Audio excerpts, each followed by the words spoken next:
Hello everyone, welcome to Namrata educates. आज की class बहुत इंपॉर्टेंट होने वाली है। कल से आप लोगों के एग्ज़ाम स्टार्ट है हॉस्पिटल असिस्टेंट के, तो सभी को ऑल द बेस्ट। अच्छे से पेपर देना।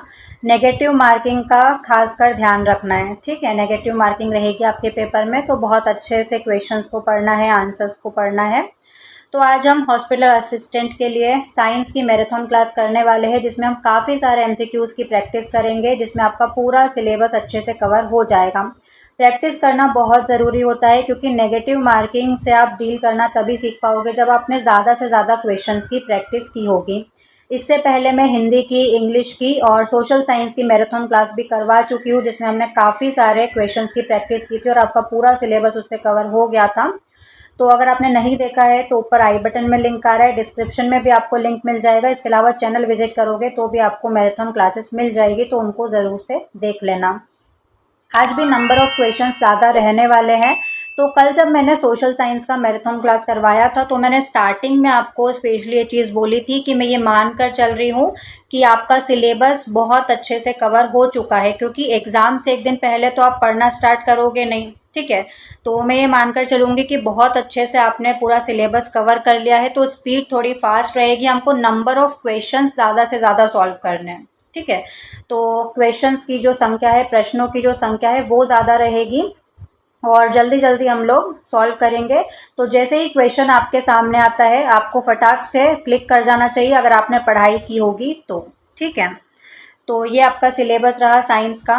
रासायनिक अभिक्रियाएं, अम्ल क्षार, धातु और अधातु, कार्बनिक यौगिक, जैव प्रक्रम, नियंत्रण और समन्वय, प्रजनन, आनुवांशिकता, प्रकाश परावर्तन, मानव नेत्र, विद्युत चुंबकीय प्रभाव और हमारा पर्यावरण। तो ये सारे टॉपिक आपके सिलेबस में दिए हुए हैं और इन्हीं से सारे प्रश्न तैयार किए गए हैं, जो आपके पूरे सिलेबस को कवर करते हैं। तो जैसे ही क्वेश्चन आता है, आपको पूरा टॉपिक अपनी आंखों के सामने क्लियर हो जाना चाहिए, आ जाना चाहिए। तो बिना देर के स्टार्ट करते हैं। हाँ जी, तो आज का पहला क्वेश्चन है, सोडियम और क्लोरीन अभिक्रिया करते हैं और परिणाम स्वरूप सोडियम क्लोराइड बनता है। सोडियम और क्लोरीन की अभिक्रिया से क्या बनता है? सोडियम क्लोराइड बनता है, जिसे टेबल सॉल्ट, साधारण नमक भी कहा जाता है। कौन सा विकल्प अभिक्रिया के अभिकारक, रिएक्टेंट्स और उत्पाद को सही ढंग से दर्शाता है? ये जो अभिक्रिया हो रही है, सोडियम और क्लोरीन मिलकर सोडियम क्लोराइड बना रहे हैं, इसमें अभिकारक कौन से हैं और उत्पाद कौन से हैं? तो सोडियम और क्लोरीन अभिकारक है, रिएक्टेंट्स है, जो आपस में अभिक्रिया करके क्या बना रहे हैं? Sodium chloride. तो प्रोडक्ट क्या बन रहा है? सोडियम क्लोराइड बन रहा है। तो ऑप्शन डी इसका सही आंसर होगा। रिएक्टेंट्स क्या हो जाएंगे? अभिकारक सोडियम और क्लोरीन, और प्रोडक्ट क्या बन रहा है? Sodium chloride NaCl। निम्नलिखित में से किस अभिक्रिया को तापीय अपघटन अभिक्रिया भी कहा जा सकता है? तो साधारण जो अपघटन अभिक्रिया होती है, डीकम्पोजिशन रिएक्शन होती है, उसको तापीय अपघटन अभिक्रिया, थर्मल डीकम्पोजिशन रिएक्शन कहा जाता है। कोई भी एक सब्सटेंस है, अपघटन अभिक्रिया क्या होती है? ठीक है, अपघटन का मतलब क्या होता है? टूटना। कोई भी एक सब्सटेंस है, वो दो या दो से ज़्यादा कंपाउंड या एलिमेंट्स में टूटता है, तो उसको क्या बोलते हैं? अपघटन अभिक्रिया बोलते हैं। अब ये जो सब्सटेंस टूट रहा है, अगर हम इसको गर्म करके तोड़ रहे हैं, ठीक है, हमने इसको हीट दी और ये टूट गया, तो उसको क्या बोलेंगे? थर्मल डीकम्पोजिशन रिएक्शन, जिसको हम साधारणतः अपघटन अभिक्रिया ही कह देते हैं, ठीक है। ये तीन प्रकार की होती है। एक होती है तापीय अपघटन अभिक्रिया, थर्मल डीकम्पोजिशन रिएक्शन, जिसको हम गर्म करके तोड़ते हैं सब्सटेंस को। एक होती है इलेक्ट्रिसिटी देकर अगर हम तोड़ते हैं, तो उसको इलेक्ट्रोलिसिस बोलते हैं। इसके अलावा अगर हम धूप में रखकर अगर उसको ब्रेक डाउन कर रहे हैं, तो उसको फोटोलिसिस कहा जाता है। एक छात्र एल्यूमिनियम और क्लोरीन से एल्यूमिनियम क्लोराइड बनाने का प्रयोग करता है। निम्नलिखित में से कौन सा विकल्प अभिक्रिया का सही रासायनिक समीकरण देता है?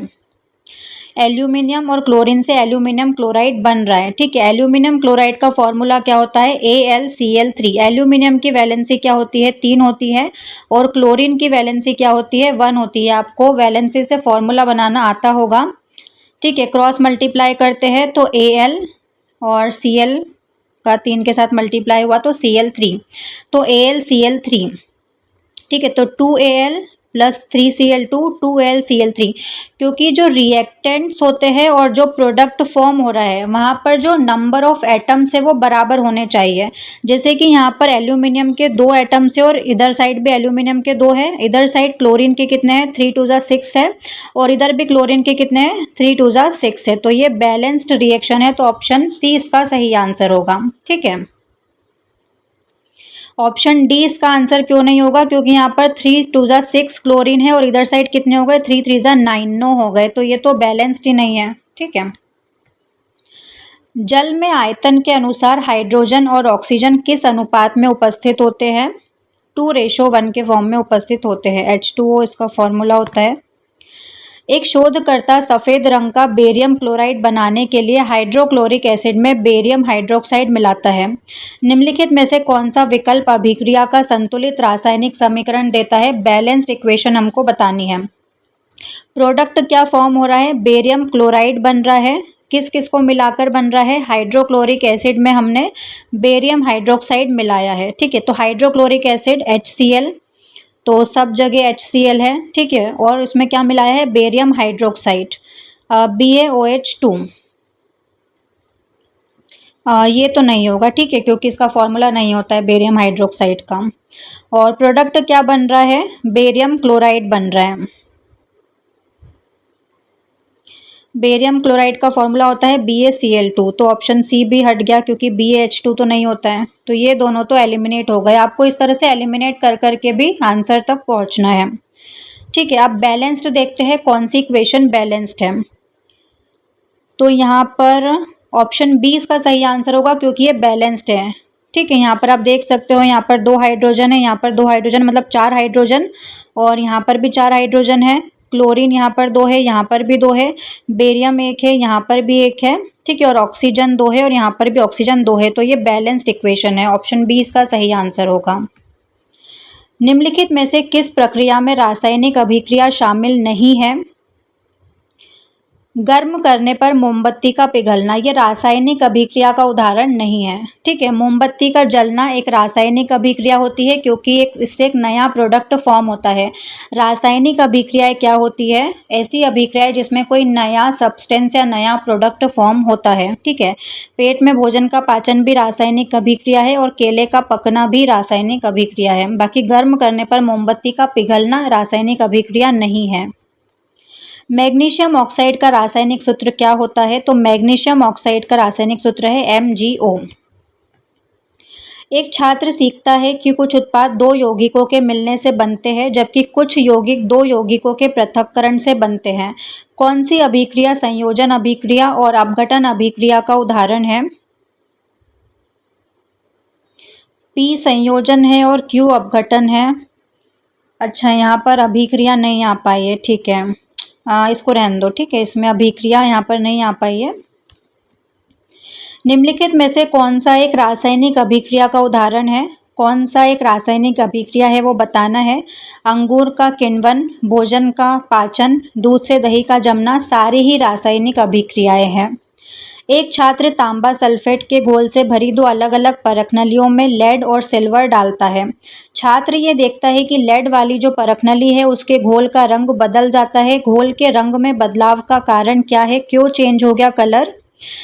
एक विस्थापन अभिक्रिया है क्योंकि जो लेड होता है वो तांबे को हटा देता है क्योंकि वो उससे ज़्यादा रिएक्टिव होता है, ज़्यादा अभिक्रियाशील होता है। निम्नलिखित में से किस अभिक्रिया का उपयोग ब्लैक एंड व्हाइट फोटोग्राफी में किया जाता है? अपघटन अभिक्रिया का उपयोग किया जाता है ब्लैक एंड व्हाइट फोटोग्राफी में। जब लेड नाइट्रेट पोटेशियम आयोडाइड के साथ अभिक्रिया करता है तो क्या होता है?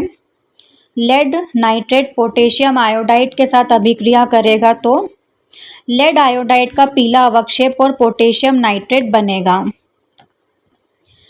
पोटेशियम क्लोराइड और सिल्वर नाइट्रेट के बीच रासायनिक अभिक्रिया इस प्रकार है कि AgNO3 प्लस KCl क्या बनेगा? AgCl plus KNO3। इससे क्या निष्कर्ष निकाला जा सकता है? कौन सी अभिक्रिया है ये है द्विविस्थापन अभिक्रिया। निम्नलिखित में से कौन सी ऑक्सीकरण अभिक्रिया को दर्शाता है? ऑक्सीकरण का जुड़ना, ठीक है। जब भी किसी एलिमेंट में ऑक्सीजन जुड़ता है तो उसको ऑक्सीकरण अभिक्रिया कहते हैं और ऑक्सीजन हटता है तो उसको अपचयन अभिक्रिया कहा जाता है। टमाटर में कौन सा अम्ल मौजूद होता है? टमाटर में ऑक्जेलिक अम्ल मौजूद होता है। निम्नलिखित में से कौन सा एक प्रबल अम्ल है? स्ट्रॉन्ग एसिड कौन सा है? HCl।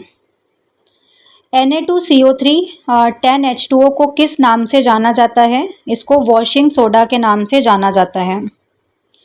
7 से कम pH मान ये दर्शाता है कि जो घोल है वो एसिडिक है, ठीक है, क्षारीय घोल है। और 7 से ज़्यादा होगा तो क्षारीय होगा और 7 होगा तो उदासीन होगा, न्यूट्रल होगा। निम्नलिखित में से कौन सा एक उदासीन लवण है? न्यूट्रल सॉल्ट कौन सा है? CH3COONH4, ये न्यूट्रल सॉल्ट है। लैक्टिक एसिड किस में मौजूद होता है? लैक्टिक एसिड जो है वो दही में या खट्टे दूध में मौजूद होता है। किसान मिट्टी पर अम्लता के प्रभाव को बेअसर करने के लिए क्या मिलाते हैं? बुझा हुआ चूना, स्लैग्ड लाइम मिलाया जाता है, कैल्शियम हाइड्रोक्साइड CaOH का होल ट्वाइस। बिना बुझा चूना कौन सा होता है? Calcium oxide CaO। Hydrochloric acid के तनु जलीय घोल में निम्नलिखित में से क्या मौजूद होता है?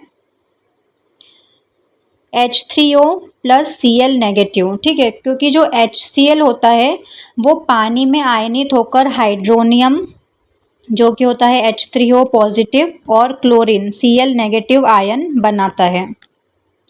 CuSO4 5H2O इस यौगिक में पानी के अणु को क्या कहा जाता है?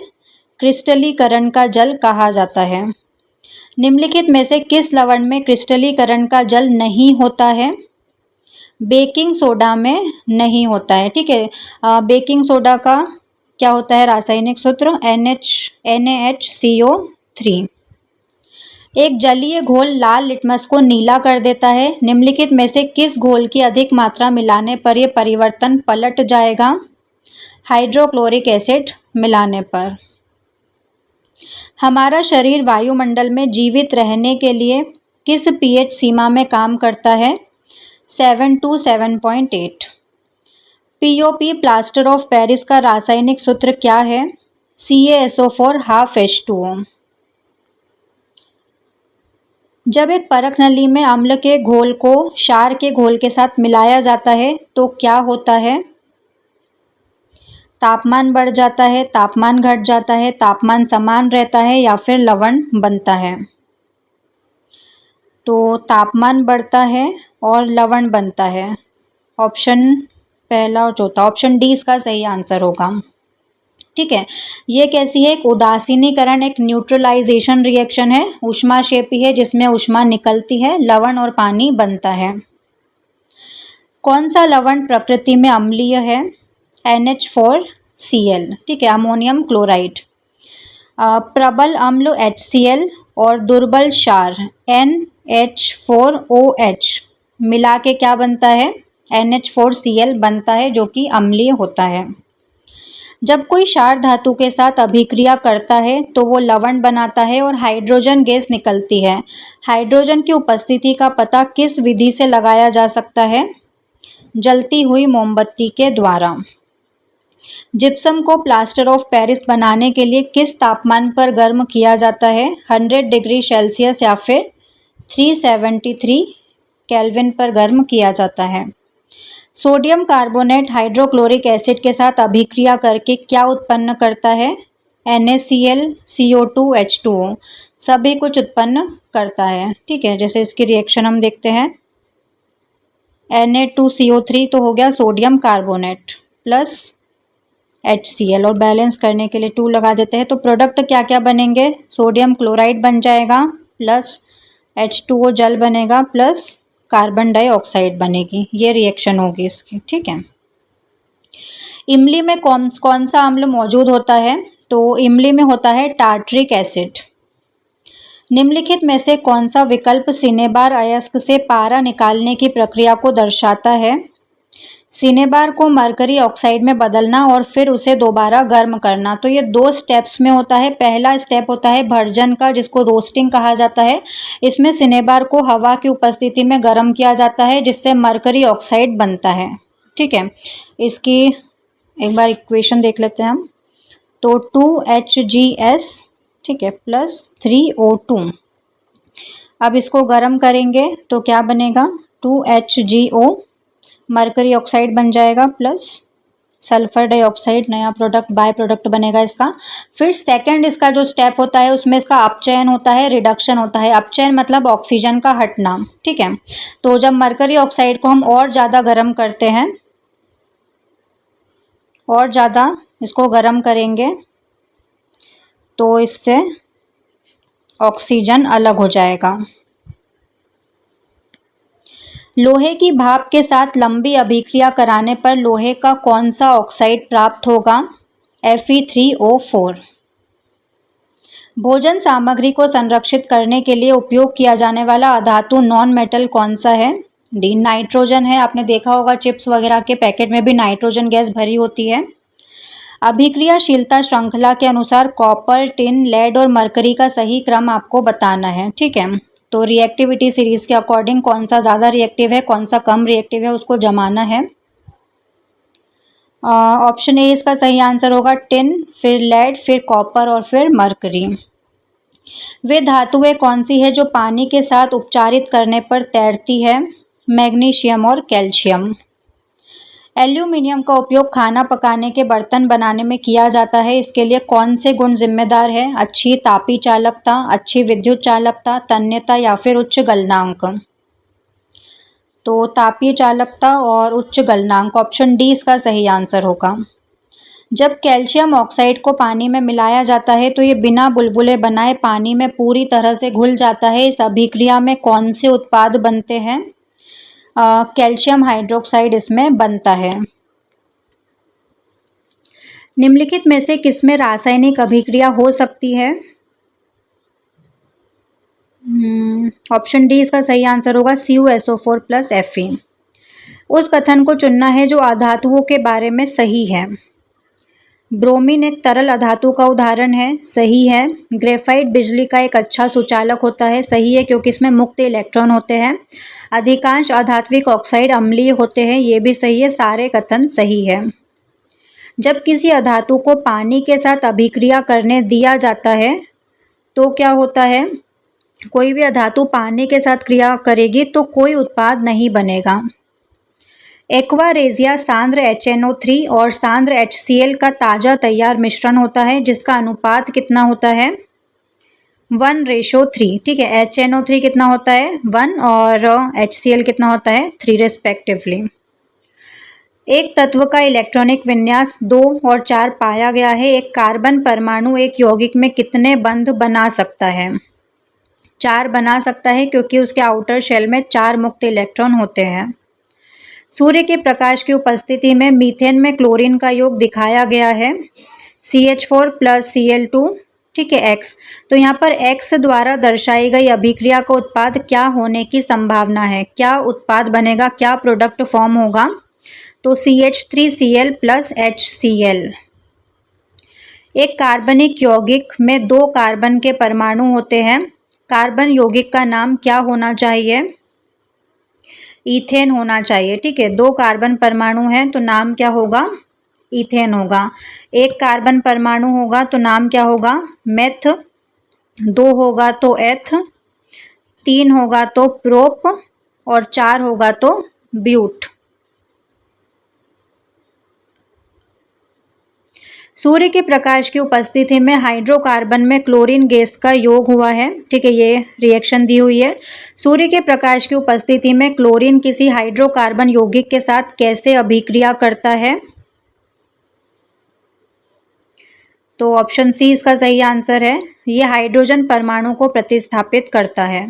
एक छात्र पढ़ता है कि जो सिरका है जो एथेनोइक एसिड का एक तनु रूप है, सर्दियों के दौरान जम जाता है। ये शुद्ध एथेनोइक एसिड के भौतिक गुणों के बारे में क्या बताता है, कि इसका जो गलनांक है वो कम होता है, it has a low melting point. ठीक है, इसका जो गलनांक है वो कम होता है। जो शुद्ध एथेनोइक एसिड होता है उसका गलनांक 290 केल्विन या फिर 17 डिग्री सेल्सियस के अराउंड हम मान सकते हैं। ठीक है, इतना होता है और कमरे के तापमान के ये आसपास है, तो ठंडी जलवायु में ये जम जाता है। इसको ग्लेशियल एसिटिक एसिड भी कहा जाता है। साइक्लोब्यूटेन का आणविक सूत्र कौन सा है? साइक्लोब्यूटेन का है C4H8। साइक्लोएल्केन का जो सूत्र होता है वो कितना होता है? CnH2n। ठीक है, बेस फॉर्मूला क्या है? CnH2n है साइक्लोएल्केन का। अब ब्यूटेन है, ब्यूटेन का मैंने अभी आपको बताया कितने कार्बन होते हैं? 4। तो n की वैल्यू कितनी हो जाएगी? 4। तो Cn मतलब C4 और H2n मतलब डबल H8। तो ऑप्शन सी इसका सही आंसर होगा। एक छात्र पढ़ता है कि साबुन के अणु के 2 सिरे होते हैं, एक आयनिक सिरा और दूसरा कार्बनिक श्रृंखला। कौन सा विकल्प साबुन के अणु की तेल के साथ परस्पर क्रिया की व्याख्या करता है? Carbonic chain end of the soap interacts with the oil. Option C इसका सही आंसर होगा। मीथेन, इथेन, प्रोपेन को एक सजातीय श्रेणी बनाने वाला कहा जाता है क्योंकि वे सभी एक दूसरे से CH2 समूह द्वारा भिन्न होते हैं। निम्नलिखित में से कौन सा एल्काइन की सजातीय श्रेणी से संबंधित है? C3H4। ठीक है, ऑप्शन डी इसका सही आंसर होगा। जो एल्काइन होता है उसका बेस फॉर्मूला क्या होता है? CnH2n-2। अगर n की वैल्यू 2 होगी तो क्या होगा? C2H2 जो कि एथाइन हो जाएगा। अब n की वैल्यू 3 होगी तो कितना हो जाएगा? C3H4 propyne. सही कथन चुनना है, चारों में से कौन सा कथन सही है? ईथेन का अणु 2 कार्बन परमाणु और 4 हाइड्रोजन परमाणुओं से बना है। प्रत्येक कार्बन परमाणु 3 हाइड्रोजन परमाणुओं के साथ 3 इलेक्ट्रॉन साझा करता है। ईथेन में 2 कार्बन परमाणु एक कार्बन कार्बन एकल सहसंयोजक बंध बनाने के लिए इलेक्ट्रॉनों का एक जोड़ा साझा करते हैं। तीनों ही सही है। निम्नलिखित में से कौन सा आयनिक यौगिकों का गुण है? उनका गलनांक और क्वथनांक उच्च होता है। सही है। वे घोल या पिघली हुई अवस्था में विद्युत का संचालन करते हैं। ये भी सही है। दोनों ही कथन सही है। निम्नलिखित में से कौन सा फुलेरिन की विशेषता नहीं है? फुलेरिन की विशेषता नहीं पूछा है। ठीक है, it contains only fused 6 members carbon carbon rings. ठीक है, ये गलत है। मीथेन CH4 में कितने एकल बंध मौजूद होते हैं? 4 एकल बंध मौजूद होते हैं। समावयवता प्रदर्शित करने के लिए एक हाइड्रोकार्बन में न्यूनतम कितने कार्बन परमाणु होने चाहिए? 4 कार्बन परमाणु होने चाहिए। अमीबा में भोजन का पाचन कहाँ पर होता है? तो फूड वैक्यूल में होता है, खाद्य रिक्तिका में होता है। जीवों के निम्नलिखित में से किस समूह में खाद्य सामग्री को शरीर से बाहर तोड़कर अवशोषित किया जाता है? ईस्ट में, मशरूम में और ब्रेड मोल्ड में। भोजन नली की दीवारों के संकुचन और विस्तार की गति को क्या कहा जाता है? क्रमानुकुंचन गति कहा जाता है। पौधों में अवायवीय श्वसन द्वारा प्राप्त उत्पाद क्या होता है? इथेनॉल बनता है, कार्बन डाइऑक्साइड बनता है और ऊर्जा निकलती है। जब चावल के पानी में आयोडीन घोल की कुछ बूंदें मिलाई जाती है तो घोल का रंग नीला काला हो जाता है। ये इंगित करता है कि चावल के पानी में क्या होता है? स्टार्च होता है। मनुष्यों में श्वसन वर्णक कौन सा होता है? हीमोग्लोबिन होता है। निम्नलिखित में से कौन सा वात स्फीति की महत्वपूर्ण विशेषता है? तो इसमें क्या होता है, जो कुपिका होती है, ठीक है, लंग्स में जो कुपिका होती है उसकी दीवारें टूट जाती है, डिस्ट्रक्शन हो जाता है, air sacs in the lungs are damaged. अवायवीय श्वसन में देखी जाने वाली विशेषताएं कौन कौन सी है? ऑक्सीजन की उपस्थिति, कार्बन डाइऑक्साइड का निकलना, ऊर्जा का निकलना, लैक्टिक एसिड का निकलना। तो अवायवीय श्वसन जो होता है वो ऑक्सीजन की अनुपस्थिति में होता है। तो पहला वाला तो नहीं होगा, बाकी दूसरा, तीसरा और चौथा सही है। तो ऑप्शन सी इसका सही आंसर होगा। रंध्र, स्टोमेटा जो होते हैं, छिद्र का खुलना और बंद होना किस पर निर्भर करता है? गार्ड सेल्स पर निर्भर ये करता है। जो गार्ड सेल होते हैं उसमें पानी में प्रवेश करने के कारण उनके फूलने से जो रंध्र है वो खुल जाते हैं।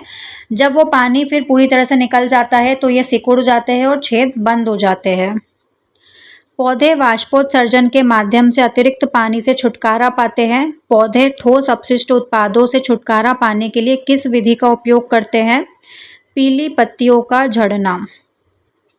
तंबाकू के धुएं में मौजूद रसायन एल्वियोली वायु कोश में इलास्टिक ऊतकों के टूटने का कारण बनते हैं। इस विशिष्ट स्थिति का नाम क्या है? वात स्फीति। मानव पाचन तंत्र के किस अंग से भोजन का पाचन शुरू होता है? Mouth due to the presence of saliva. ठीक है, मुंह से ही पाचन शुरू हो जाता है और पूरी तरह से पाचन खत्म कहाँ पर होता है? छोटी आंत में। जब कोई व्यक्ति आराम कर रहा हो तो बाहर निकाली गई हवा में ऑक्सीजन का प्रतिशत कितना होता है? 16%। पीयूष ग्रंथि का काम क्या है? पीयूष ग्रंथि को मास्टर ग्रंथि भी कहा जाता है। क्या काम करती है ये? सभी अंगों में वृद्धि को प्रोत्साहित करने का काम ये करती है। मास्टर ग्रंथि कहा जाता है और वृद्धि हार्मोन, ग्रोथ हार्मोन स्रावित करती है। एक महिला अनियमित मासिक धर्म से पीड़ित है। डॉक्टर ने उसे कुछ हार्मोनल गोलियां दी है। कौन सा हार्मोन है जिसकी उसके शरीर में कमी होने की संभावना है? एस्ट्रोजन हार्मोन कमी होने की संभावना है। एस्ट्रोजन फीमेल सेक्स हार्मोन होता है और टेस्टोस्टेरोन मेल सेक्स हार्मोन होता है। मस्तिष्क का कौन सा भाग रक्तचाप को नियंत्रित करता है? ब्लड प्रेशर को नियंत्रित करता है। मस्तिष्क का कौन सा भाग? पोन्स, मेंडुला और अनुमस्तिष्क। जीव संकेतों के संचरण के लिए हार्मोन के साथ साथ विद्युत आवेगों पर भी निर्भर करते हैं। विद्युत आवेगों की तुलना में हार्मोन का संभावित लाभ क्या हो सकता है? ये उत्तेजित कोशिकाओं द्वारा स्रावित होता है और शरीर की सभी कोशिकाओं तक पहुंचता है। फल किससे बनते हैं? अंडाशय से बनते हैं। फल किससे बनते हैं? अंडाशय से बनते हैं। फर्टिलाइजेशन का जो प्रोसेस होता है, निषेचन के बाद में फूल का जो अंडाशय होता है वो पककर फल में विकसित हो जाता है, जबकि जो बीजांड होता है वो बीजों में विकसित होता है। सजीवों के लिए प्रजनन क्यों जरूरी है? पीढ़ी दर पीढ़ी प्रजाति को जीवित रखने के लिए। फूल के नर जनन अंगों पुंकेसरों को सामूहिक रूप से क्या कहा जाता है? पुमंग कहा जाता है। निम्नलिखित में से कौन सा रोग है वो यौन संचारित है, सेक्सुअली ट्रांसमिटेड है? सिफिलिस। आईयूसीडी का उपयोग किसके लिए किया जाता है? आईयूसीडी का जो उपयोग है वो गर्भ निरोध के लिए किया जाता है, कॉन्ट्रासेप्शन के लिए किया जाता है। आईयूसीडी का फुल फॉर्म क्या होता है? इंट्रा यूटेरिन कॉन्ट्रासेप्टिव डिवाइस होता है। ठीक है, जो कि गर्भावस्था को रोकने का काम करती है। यौवन आरंभ पर निम्नलिखित में से कौन सा वृषण का कार्य नहीं है? रोगाणु कोशिकाओं का निर्माण करना, टेस्टोस्टेरोन का स्राव करना, प्लेजेंटा का विकास करना, एस्ट्रोजन का स्राव करना। तो प्लेजेंटा का विकास तो महिलाओं में होता है और एस्ट्रोजन भी फीमेल सेक्स हार्मोन है। तो ऑप्शन कार्य नहीं है पूछा है तो 3 और 4 हो जाएगा। ऑप्शन सी इसका सही आंसर होगा। निम्नलिखित में से कौन सा गर्भ निरोधक है? कॉपर टी, कॉन्डम, डायफ्राम सभी है।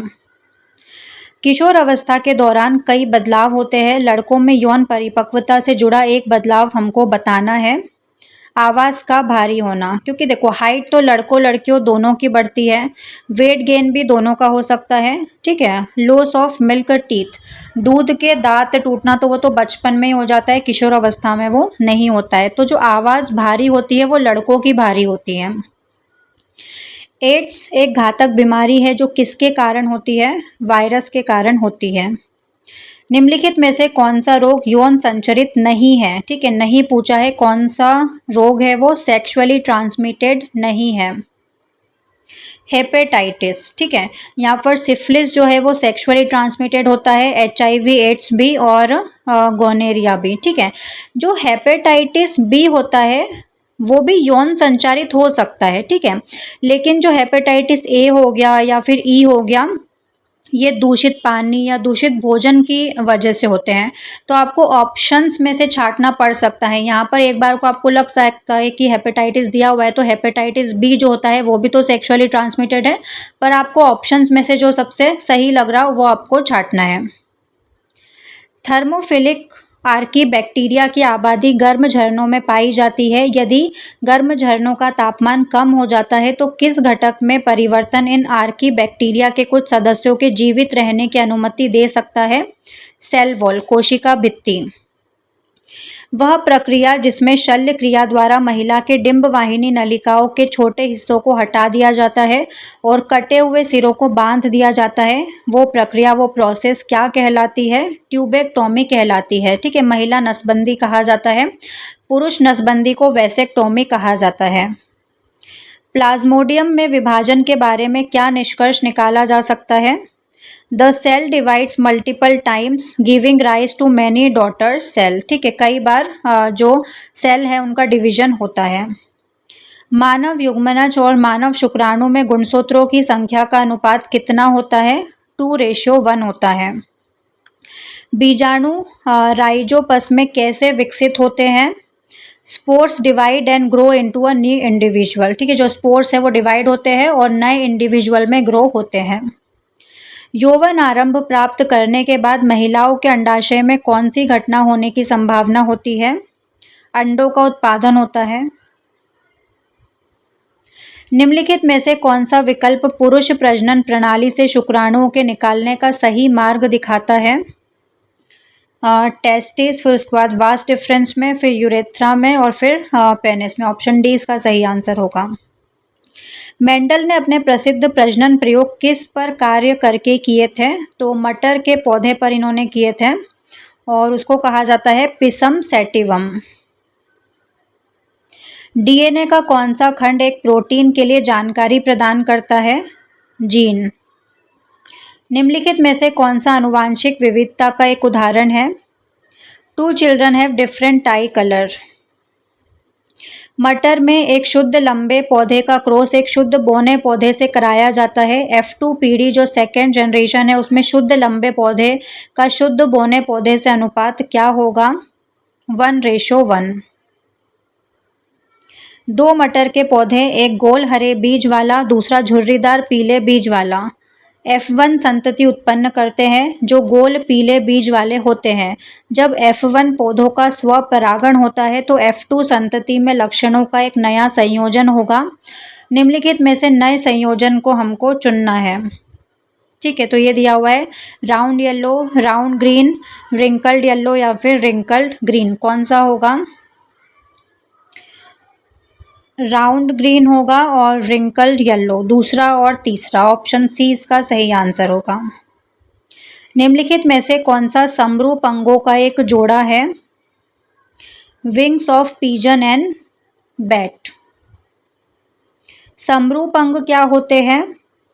तो समरूप अंग वो होते हैं जिनके कार्य समान होते हैं लेकिन उनकी उत्पत्ति भिन्न होती है। ठीक है, दोनों के ही जो पंख है कबूतर और चमगादड़ के वो उड़ने के काम आते हैं लेकिन उनका जो स्ट्रक्चरल ओरिजिन है वो अलग है।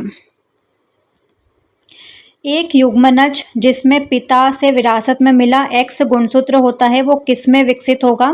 तो गर्ल में विकसित होगा। देखो, पुरुषों में XY होता है और महिलाओं में XX होता है। अब पुरुषों से X आया, महिलाओं का X है तो लड़की बनी, और पुरुषों का Y आया, महिलाओं में तो X ही रहेगा तो वो लड़का बनेगा। पुरुषों से X आ गया, महिलाओं में तो X ही होता है तो वो लड़की बनेगी। मिलर और उरे द्वारा किए गए प्रयोग में बनने वाले आश्चर्यजनक उत्पाद कौन से थे? Amino acid. नीचे दी गई सूची में से उस लक्षण का चयन करना है जिसे अधिग्रहित एक्वायर किया जा सकता है लेकिन विरासत में नहीं मिला जा सकता। कौन सा लक्षण है जो हमको विरासत में नहीं मिल सकता है? शरीर का आकार। ठीक है, वो तो हमारे खाने पीने पर डिपेंड करता है कि शरीर का आकार क्या होगा। बाकी आँखों का कलर, त्वचा का कलर, बालों की जो बनावट है वो एक्वायर की जा सकती है। मनुष्यों में यदि जिन बी भूरी आंखें देता है और जिन छोटा बी, स्मॉल बी जो है वो नीली आंखें देता है, तो कैपिटल बी, स्मॉल बी और सेकंड है दोनों कैपिटल बी, संयोजन वाले व्यक्ति की आंखों का कलर क्या होगा? ब्राउन होगा। पुरुष संतति के लड़का होने की क्या संभावना है? 50%। ठीक है, 50-50% होता है दोनों का। अगर पुरुष से X क्रोमोसोम आया तो लड़की बनेगी, पुरुष से अगर Y आया तो लड़का बनेगा। डार्विन का सिद्धांत निम्नलिखित में से किसे शामिल नहीं करता है? विरासत के माध्यम के विकास को शामिल नहीं करता है, बाकी प्राकृतिक चयन को करता है, योग्यतम की उत्तरजीविता को करता है और जीवन के अस्तित्व के लिए संघर्ष को करता है। मटर के पौधे में पीले बीज हरे बीजों पर प्रभावी होते हैं, डोमिनेंट होते हैं। यदि एक विषम युग्मनजी पीले बीज वाले पौधे का क्रॉस एक हरे बीज वाले पौधे से कराया जाता है तो F1 पीढ़ी में अब पीले और हरे बीज वाले पौधे का क्या अनुपात होगा? 1:1। विविधता के संबंध में निम्नलिखित में से कौन सा कथन सही नहीं है? ठीक है, गलत कथन हमको बताना है। All variations in a species have equal chances of survival. नहीं, इक्वल तो नहीं होते हैं। ठीक है,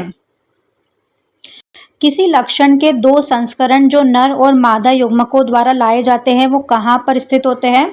तो सेम क्रोमोसोम में। ठीक है, copies of the same chromosome. आनुवांशिक सामग्री का आदान प्रदान किसमें होता है? सेक्सुअल रिप्रोडक्शन में। जब एक समतल दर्पण को एक निश्चित कोण से घुमाया जाता है तो परावर्तित किरण दोगुने कोण से घूम जाती है, लेकिन जो प्रतिबिंब का आकार होता है वो वही रहता है, सेम रहता है, वो चेंज नहीं होगा। यदि कोई वस्तु 72 डिग्री के कोण पर झुके हुए दो समतल दर्पणों के बीच सममित रूप से रखी गई है तो बनने वाले कुल प्रतिबिंबों की संख्या कितनी होगी? तो इसका फॉर्मूला मैं आपको बता देती हूँ, 360 अपॉन थीटा माइनस 1। ठीक है, 360 अपॉन में थीटा कितना है? 72 माइनस 1।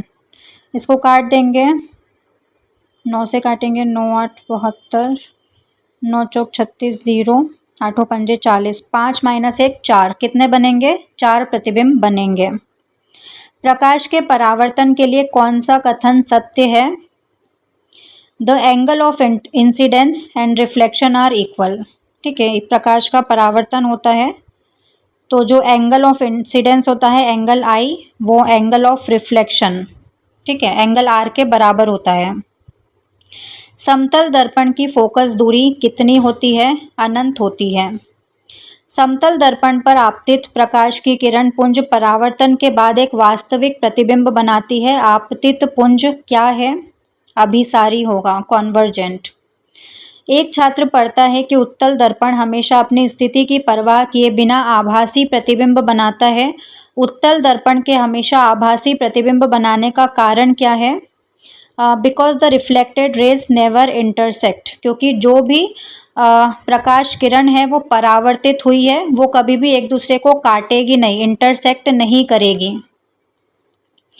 10 मिलीमीटर लंबी एक सुई अवतल दर्पण के सामने लंबवत रखी गई है।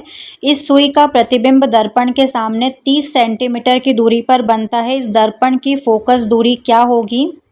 ठीक है, तो मिरर फॉर्मूला होता है यहाँ पर। अच्छा, हिंदी में एक चीज़ मिसिंग है तो इंग्लिश वाला पढ़ लेना। जो ऑब्जेक्ट है वो कहाँ पर रखा गया है? 20 सेंटीमीटर की दूरी पर रखा गया है। ठीक है, या फिर यहाँ पर गलत टाइप हो गया है, ये कितना है? 60 सेंटीमीटर है। कितना है यहाँ पर? 60 सेंटीमीटर है। मिरर फॉर्मूला क्या होता है? 1/v plus 1/u is equals to 1 में f। ठीक है, 1/v कितना है? 30 है, तो माइनस का 30 हो जाएगा, प्लस 1/u कितना है? 60 है, तो माइनस का 60 होगा।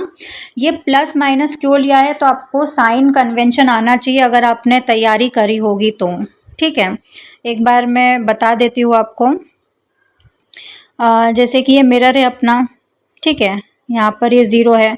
अब मिरर के सामने हम रखेंगे ना कोई भी ऑब्जेक्ट को, और मिरर के सामने लेफ्ट साइड हम जो भी वैल्यूज़ को लेते हैं वो माइनस में आती है। ठीक है, राइट साइड वैल्यूज़ है वो प्लस में आती है, इतना याद रखना। इसलिए हमने जो u की वैल्यू है और v की वैल्यू है उसको हमने नेगेटिव में लिया है।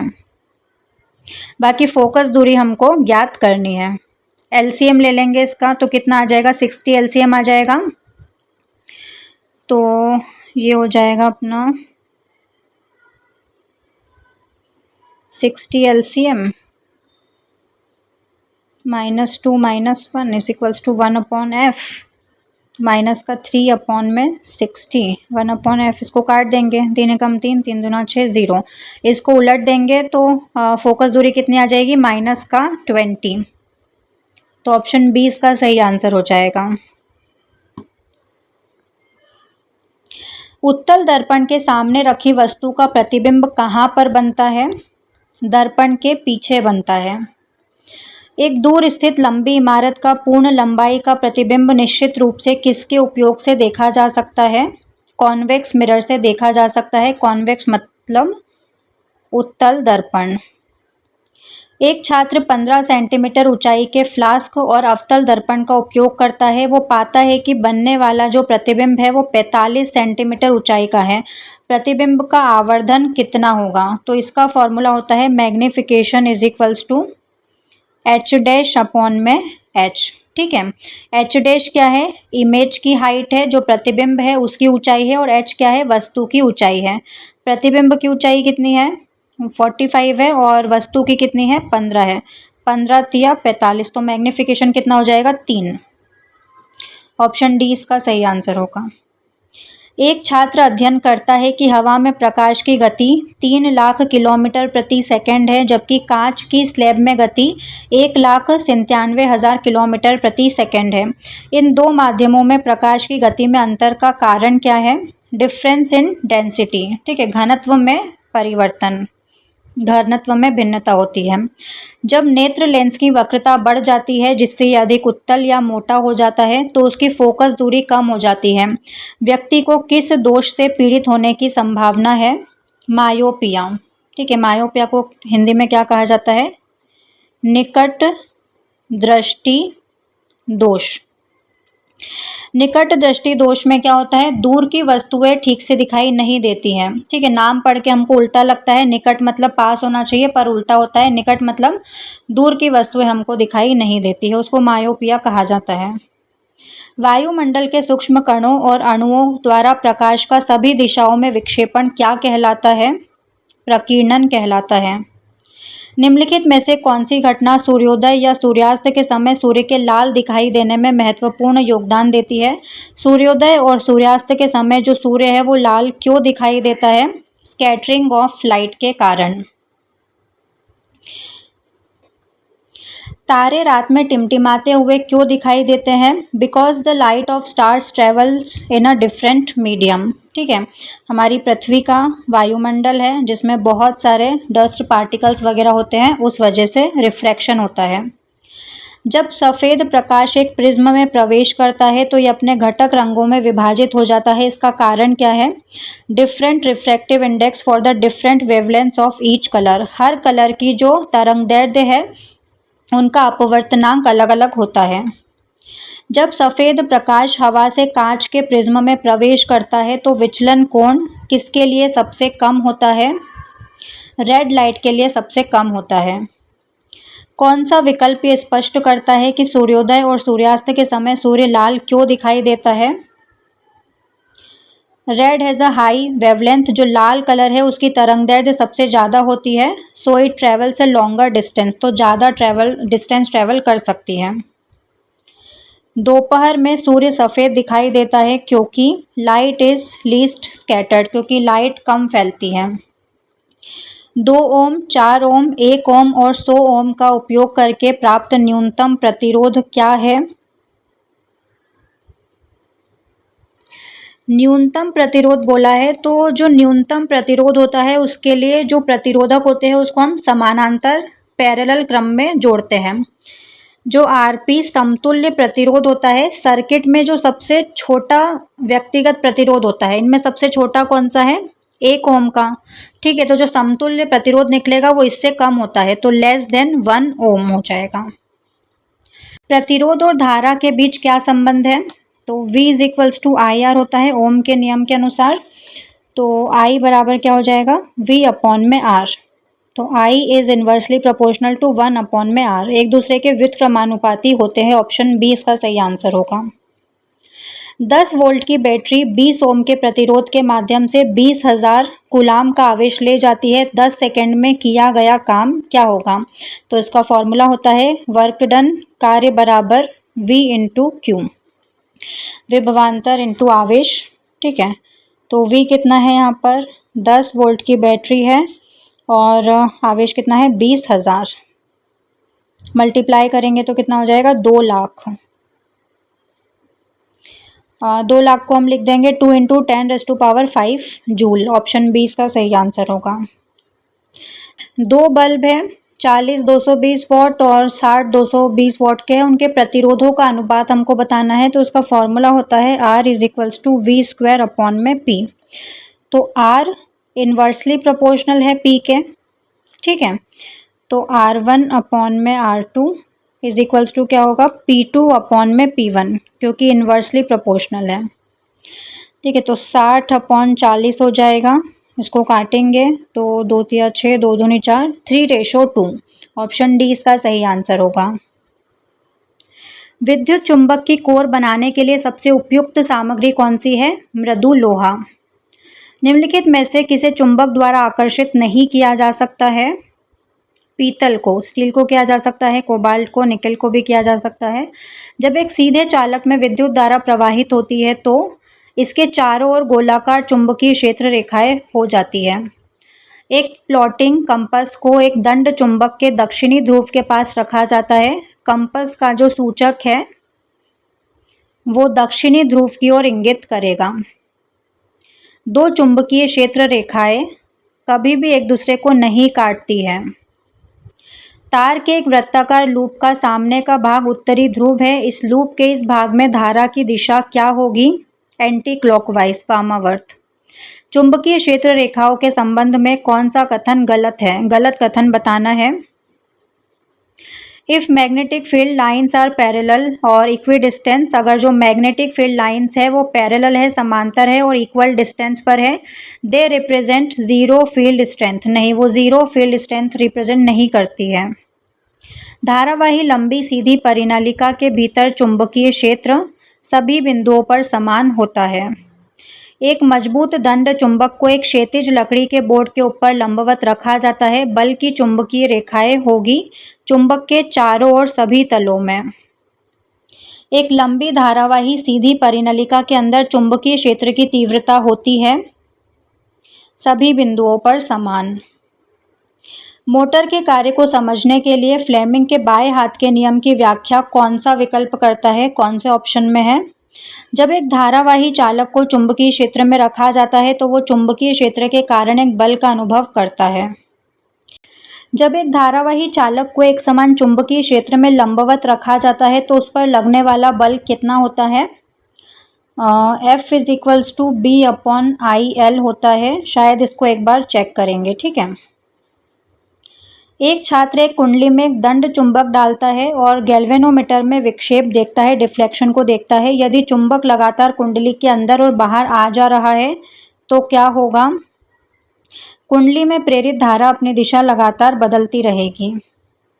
एक धारावाही परिनलिका के अंदर एक नरम लोहे की छड़ डाली जाती है। परिनलिका के अंदर जो चुंबकीय क्षेत्र है वो बढ़ेगा।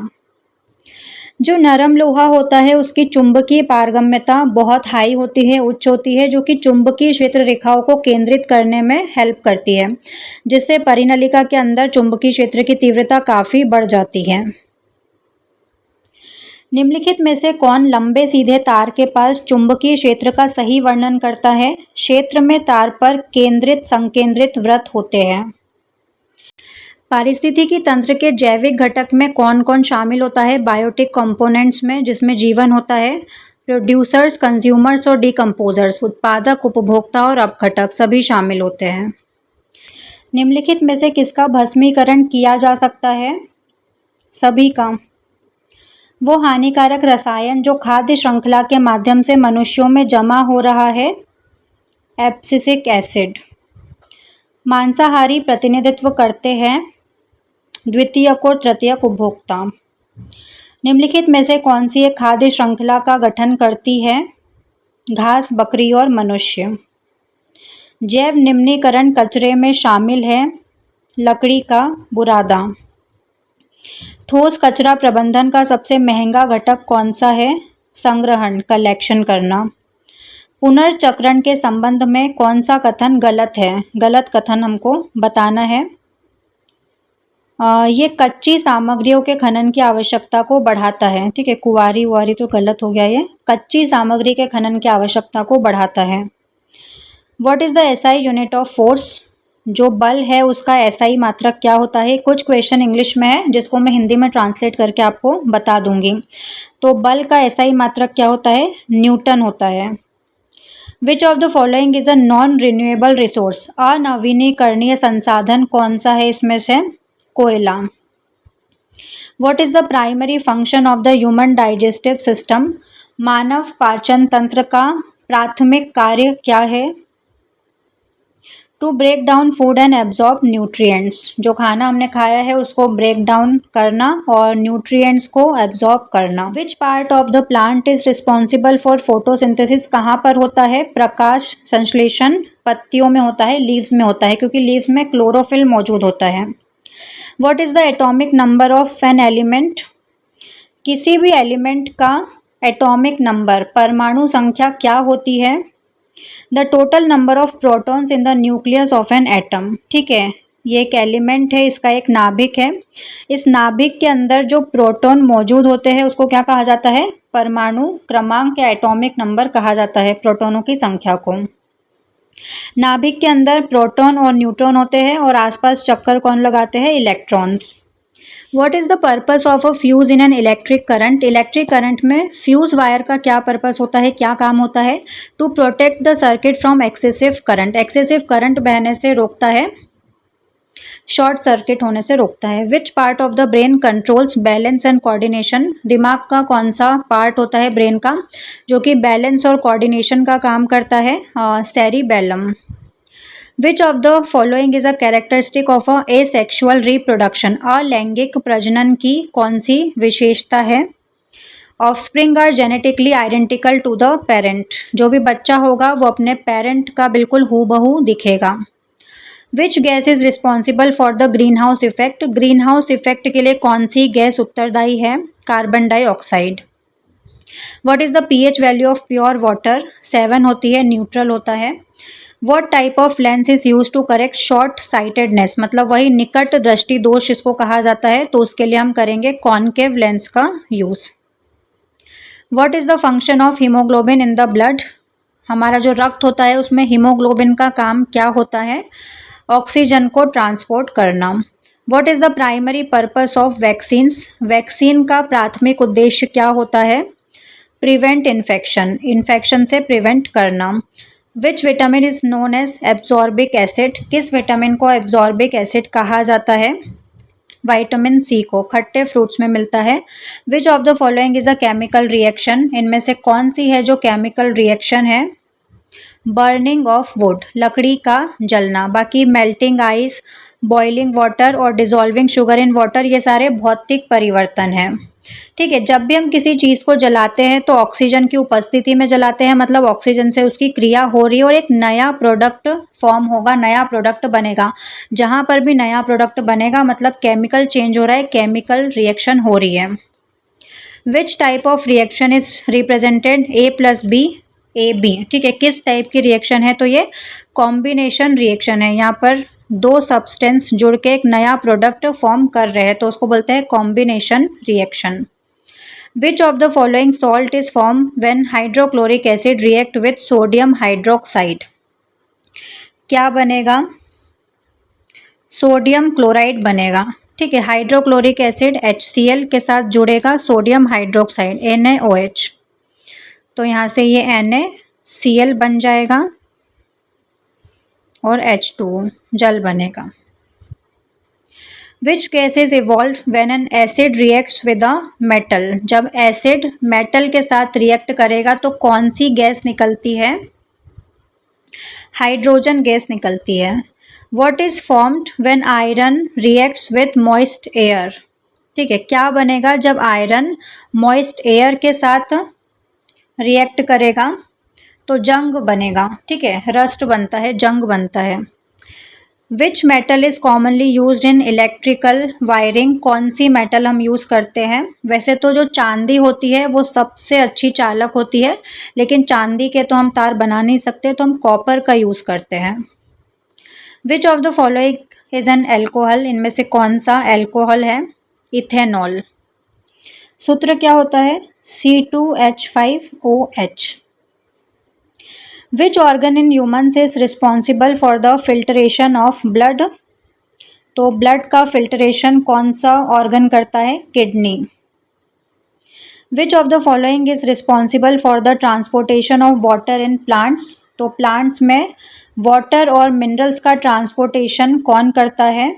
जाइलम करता है। और फूड का कौन करता है? फ्लोएम करता है। What is the process of fusion of male and female gametes called? तो मेल और फीमेल गैमेट्स का जो फ्यूजन होता है उस प्रोसेस को क्या कहा जाता है? फर्टिलाइजेशन कहा जाता है, निषेचन कहा जाता है। मेल गैमेट कौन सा होता है? स्पर्म होता है। और फीमेल गैमेट कौन सा होता है? एग होता है। Which of the following is used in the production of fertilizer? Fertilizer के प्रोडक्शन में किसका यूज होता है? सल्फर, फॉस्फोरस, नाइट्रोजन, सभी का। What is the main purpose of meiosis in reproduction? जो अर्धसूत्री विभाजन है उसके बारे में पूछा गया है।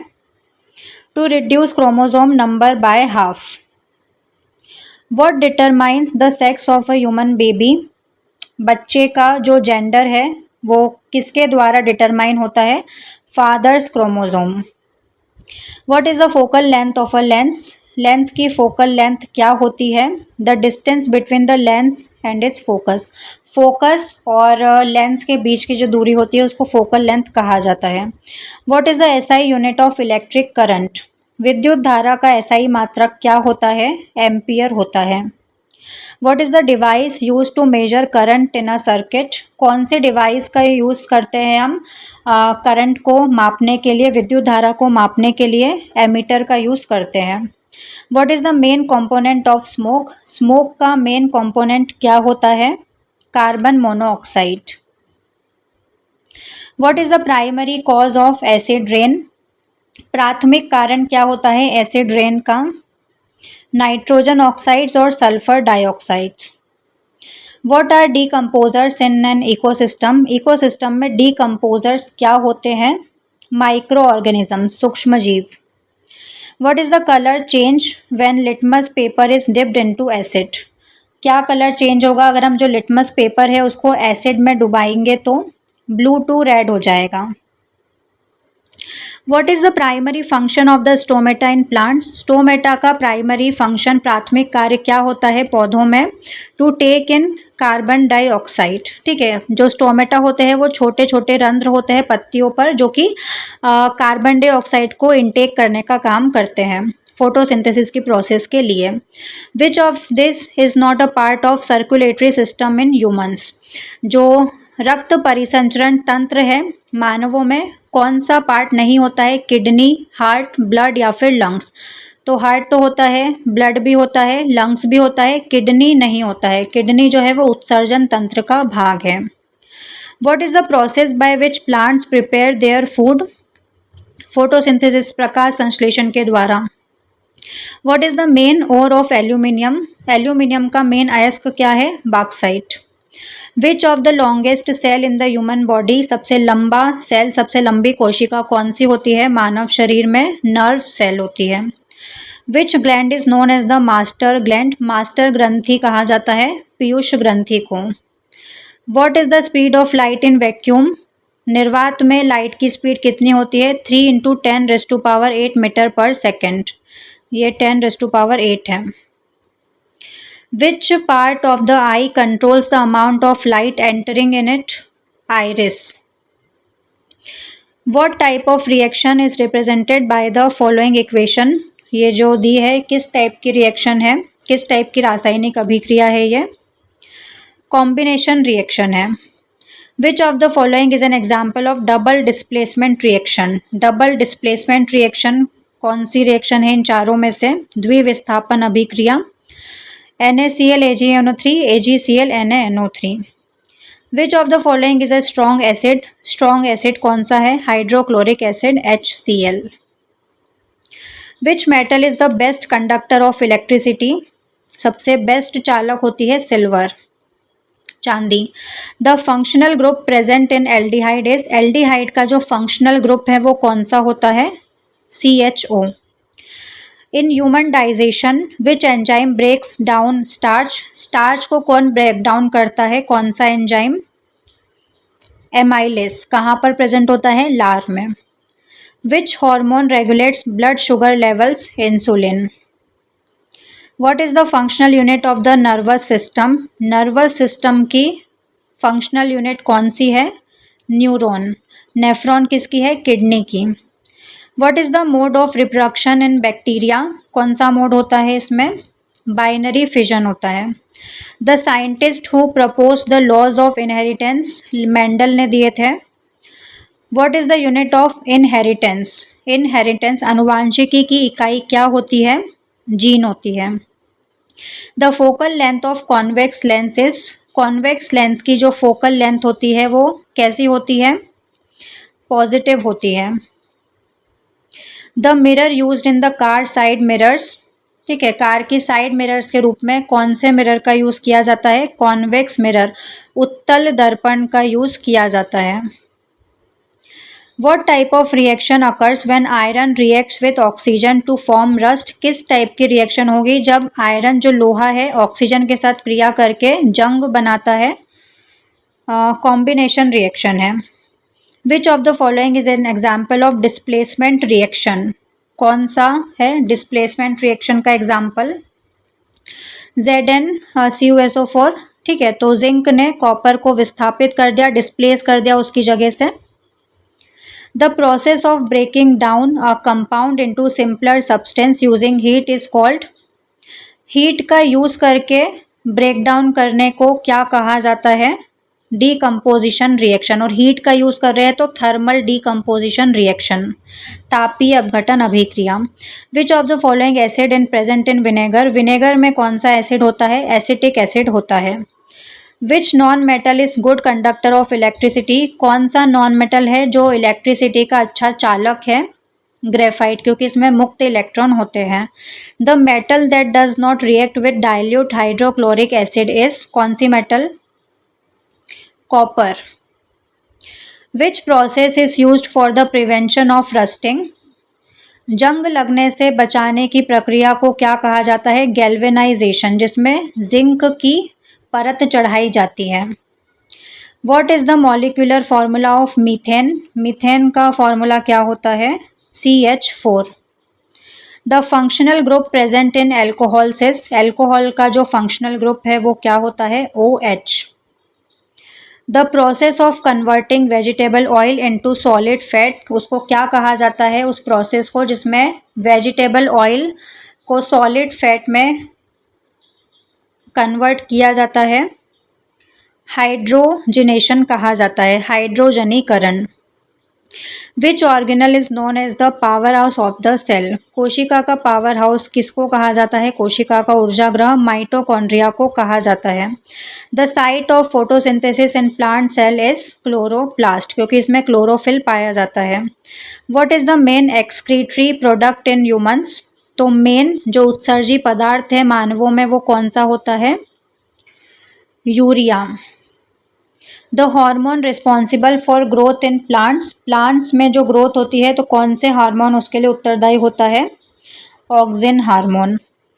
Which part of the brain controls voluntary actions, voluntary actions मतलब जो ऐच्छिक क्रियाएं होती है जैसे कि लिखना, बोलना, पढ़ना, जो हम अपनी इच्छा से करते हैं, कौन सा पार्ट उसको कंट्रोल करता है? Cerebrum. Reflex actions are controlled by, जो रिफ्लेक्स एक्शंस होते हैं जो प्रतिवर्ती क्रियाएं होती हैं, कौन कंट्रोल करता है? Spinal cord. प्रतिवर्ती क्रियाएं मतलब जैसे कोई नुकीली चीज़ को छूते ही हाथ हटा लेना, है ना, कोई गर्म चीज़ में हमने हाथ डाल दिया है तो उसको छूते ही एकदम हाथ हटा लेना, वो होती है प्रतिवर्ती क्रियाएं।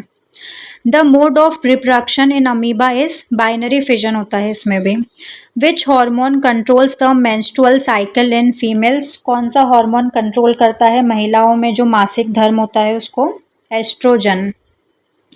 Who is known as the father of genetics, father of genetics किसको कहा जाता है?